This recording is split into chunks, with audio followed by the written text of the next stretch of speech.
एक गांव में एक सुखी परिवार रहता था। उस परिवार में 3 भाई और एक बहन थी। उनके माँ बाप उन चारों से बेहद प्यार करते थे, मगर बीच वाले बेटे से थोड़ा परेशान थे, क्योंकि बड़ा बेटा पढ़ लिख कर डॉक्टर बन गया और छोटा बेटा भी पढ़ लिख कर इंजीनियर बन गया था। मगर उनका बीच वाला बेटा बिल्कुल गंवार और आवारा ही बनकर रह गया।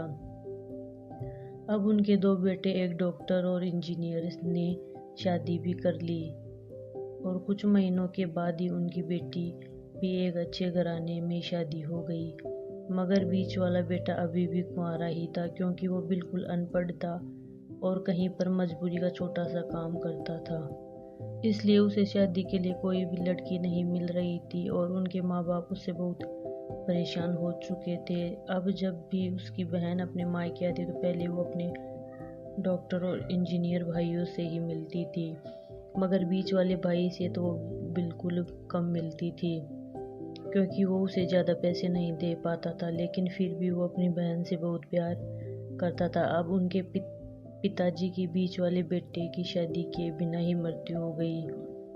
अब उसका अनपढ़ बेटा पूरा मन लगाकर काम करने लगा और पहले से कहीं ज़्यादा मेहनत भी करने लगा। अब तो उसे कोई भी दोस्त बुलाने आता तो वो उसे यही कहता था कि भाई, पहले तो मैं जैसे तैसे अकेला कमा कर खा लेता था, मगर अब मेरी शादी हो गई है तो मुझे अपनी पत्नी के लिए भी कमाना पड़ता है और कल को आने वाले बच्चों के लिए भी तो कुछ जोड़ना ही पड़ेगा। इसलिए दोस्त, अब मैं तेरे साथ नहीं घूम सकता। ये कहकर उसका गंवार लड़का सीधा अपने काम पर निकल जाता। अब उसके दोनों भाई डॉक्टर और इंजीनियर आपस में ये बात करते हैं कि हम दोनों तो उस गंवार से कहीं ज़्यादा पैसे कमाते हैं, इसलिए हम सब घर और ज़मीन का बंटवारा कर लेते हैं और उस गंवार से अलग हो जाते हैं, क्योंकि अब वो हमारे बराबर कभी भी नहीं कमा सकता। इसलिए उन दोनों भाइयों ने अपनी माँ के लाख मना करने के बावजूद भी बंटवारे की तारीख तय कर दी और उन्होंने अपनी बहन को भी बुला लिया और अपने गंवार भाई से भी कह दिया कि आज तुम अपने काम पर मत जाना, क्योंकि हम सब आज घर और ज़मीन का बंटवारा करेंगे। उसी वक्त उसकी बहन भी आ जाती है।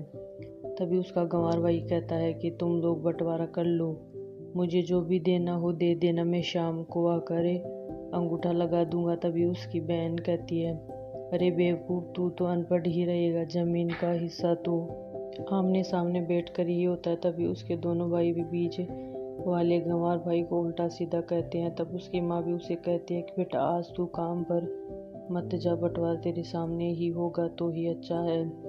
उसी वक्त वकील भी आ जाता है। तभी वकील कहता है कि आपका सारा हिस्सा मिलाकर 10 बीघा ज़मीन है और आपका घर है। अब ये बताओ कि किसको कितना हिस्सा देना है, मैं उसी हिसाब से बंटवारे के कागज़ बना दूंगा।